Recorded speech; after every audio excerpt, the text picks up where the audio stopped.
আসসালামু আলাইকুম। সম্মানিত ভিউয়ার্স, আশা করি সবাই ভালো আছেন। আমি আলহামদুলিল্লাহ অনেক ভালো আছি। আজকে আমাদের আলোচনার বিষয় হচ্ছে নাউন।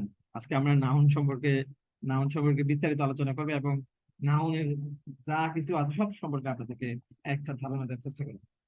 তো চলুন আমরা প্রথমত নাউন কাকে বলে, নাউন কি, এগুলি সম্পর্কে একটু বিস্তারিত আলোচনা করবো। নাউন কাকে বলে? যে কোনো কিছুর নামকেই নাউন বলা হয়। আপনি যদি সহজভাবে চিন্তা করে দেখেন, আপনি চোখ দিয়ে যা কিছু দেখেন প্রত্যেকটাই হচ্ছে গিয়ে নাউন। তার মানে আপনি সহজ করে বলবেন যে চোখ দিয়ে যা কিছু দেখা যায়, অথবা আমরা চোখ দিয়ে যা কিছু দেখি প্রত্যেকটাই হচ্ছে নাউন দেখি। ওকে, তার মানে নাউন আপনি এখন চিনে গেলেন। তো আমরা নাউন কত প্রকার সেটা সম্পর্কে একটু দেখি। আপনি বলবেন যে নাউন হচ্ছে মোট 5 প্রকার। আহ কি কি 5 প্রকার গুলো কি কি আমরা এখান থেকে জেনে নিই।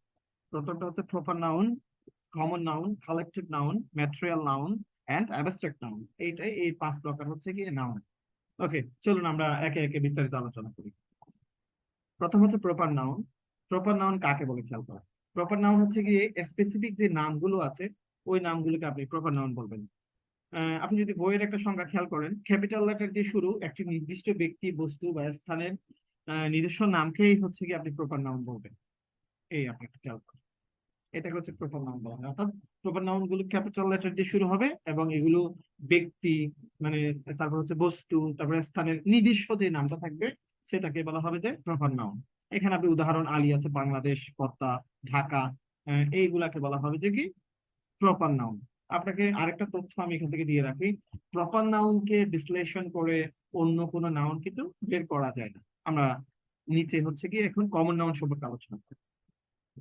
আপনি যেটা পারেন কমন নাউন, যে নাউন দ্বারা একই জাতীয়, এটা এখানে একটু খেয়াল করবেন, এটা হচ্ছে এখানে কিওয়ার্ড। এটা এটা বুঝলে আপনি এখানে কমন বুঝতে। যে নাউন দ্বারা একই জাতীয় সকলকে বোঝায় তাকে কমন নাউন বলে। যেমন আপনি যদি একটু চিন্তা করে দেখেন যে অনেকগুলো প্রপার নাউন আছে।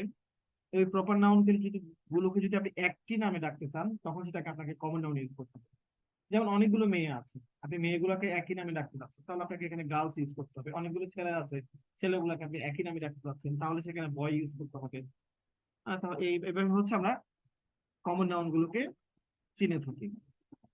কমন নাউনের বেশ কিছু নোট এখানে দেওয়া আছে, আমরা নোটগুলো একটু খেয়াল করব। এর মধ্যে মোস্ট ইম্পর্টেন্ট নোট হচ্ছে গিয়ে এটি। এটা হচ্ছে এখানে খুব মোস্ট ইম্পর্টেন্ট নোট। যেমন দায়ের পরে যদি অ্যাডজেক্টিভ আসে, তখন সেটাকে কিছু কমন নাউন বলতে হবে। মোস্ট ইম্পর্টেন্ট, যে কোনো পরীক্ষার জন্য এটা খুবই গুরুত্বপূর্ণ। দায়ের পরে যদি অ্যাডজেক্টিভ আসে, তখন সেটাকে আমরা কমন নাউন বলবো। এবং এরপরে ভার্বটা কিন্তু অবশ্যই আমাদেরকে প্লুরাল ব্যবহার করতে হবে। খেয়াল করেন, যেমন এখানে লেখা আছে দা পোর are always honour the rich. এখানে একটা এক্সাম্পলের মধ্যে এখানে আর হবে দা পোর আর অলওয়েজ অনার হচ্ছে দা রিচ। এখানে আমরা একটু খেয়াল করবো, তাহলে সেটাকে বলা হবে যে কমন নাউন। এরপরে আমরা যদি খেয়াল করি, আমরা কালেকটিভ নাউন, এরপরে আমাদের নাউনের নাম হচ্ছে কালেকটিভ নাউন। আমরা কালেকটিভ নাউনটাকে খেয়াল করব। কালেকটিভ নাউন কাকে বলে এটা যদি আমরা একটু দেখি, যে সকল নাউন দ্বারা সমজাতীয়, আপনি খেয়াল করেছেন, যে সকল নাউন দ্বারা সমজাতীয় কিছু ব্যক্তি বস্তুর সমষ্টিকে বোঝায়। এখানে আপনাকে একটা বিষয় খুব ভালো করে মনে রাখতে হবে যে সমজাতীয় ব্যক্তি বস্তুর সমষ্টিকে বোঝাবে। সমজাতীয় ব্যক্তি বস্তু, যখন সমজাতীয় ব্যক্তি বস্তু সমষ্টিকে বোঝাবে, ওই জিনিসটাকে আপনি কালেকটিভ নাউন বলবেন। সমজাতীয় ব্যক্তি বস্তু তার মানে কমন নাউন গুলোর সমষ্টি হয়ে যে নাউনটা তৈরি হবে, সেটাকে আপনি কালেকটিভ নাউন হিসেবে বলবেন। ওকে, আমরা এখানে কিছু গুরুত্বপূর্ণ কালেকটিভ নাউন দিয়ে রেখেছি, এগুলো আপনি একটু পরীক্ষার জন্য খেয়াল করে রাখবেন।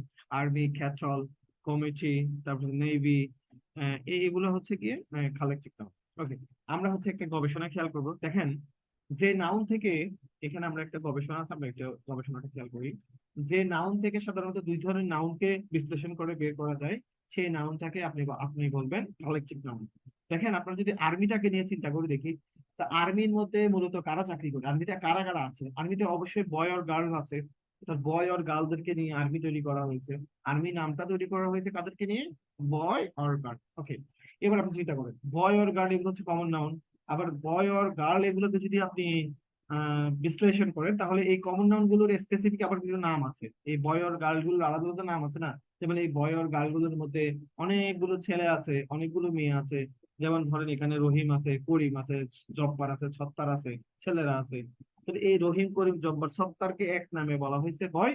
আবার এই বয় গুলো নিয়ে যদি আরেকটা সংগঠন তৈরি হয়, আরেকটা নাম তৈরি হয়, সেটা হবে কালেকটিভ নাউন। সেটা পুলিশ হতে পারে, আর্মি হতে পারে, নেভি হতে পারে, কমিটি হতে পারে, যে কোনো একটা সংঘ হতে পারে, যে কোনো কিছু হতে পারে।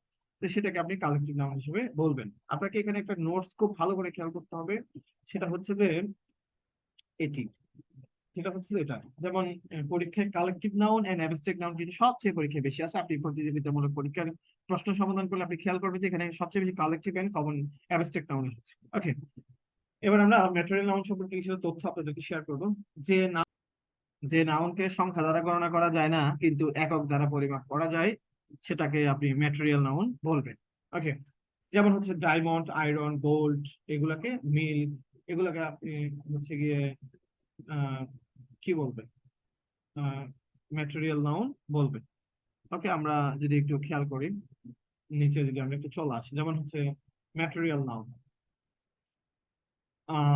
আপনি যদি খেয়াল করেন ম্যাটেরিয়াল নাউন সম্পর্কে আমাদেরকে বিস্তারিত কিছু নোটস আমরা এখানে শেয়ার করবো। এবং ম্যাটেরিয়াল নাউন দিয়ে যদি কোনো কিছু তৈরি করা হয়, তখন সেই তৈরিকৃত জিনিসটা কিন্তু হচ্ছে কমন নাউনে পরিণত হবে। ধরেন আপনি একটা স্বর্ণ দিয়ে একটা আংটি তৈরি করেছেন, তাহলে ওই আংটিটা হয়ে যাবে গা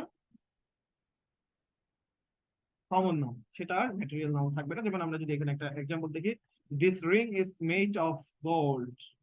এই this ring is made of gold, ঠিক আছে? এটা জেনে রাখবে। তো এখন আমরা জানবো যে অ্যাবস্ট্রাক্ট নাউন সম্পর্কে। আমরা অ্যাবস্ট্রাক্ট নাউন সম্পর্কে জানবো। যে সকল নাউন দ্বারা দোষ, গুণ, অবস্থা এবং কাজের নাম বোঝায়, সেগুলোকে আপনি অ্যাবস্ট্রাক্ট নাউন বলবেন। যেমন কাইন্ডনেস, এগুলাকে আপনি ফ্রিডম, এগুলোকে আপনার অ্যাবস্ট্রাক্ট নাউন বলা হয়। ঠিক আছে?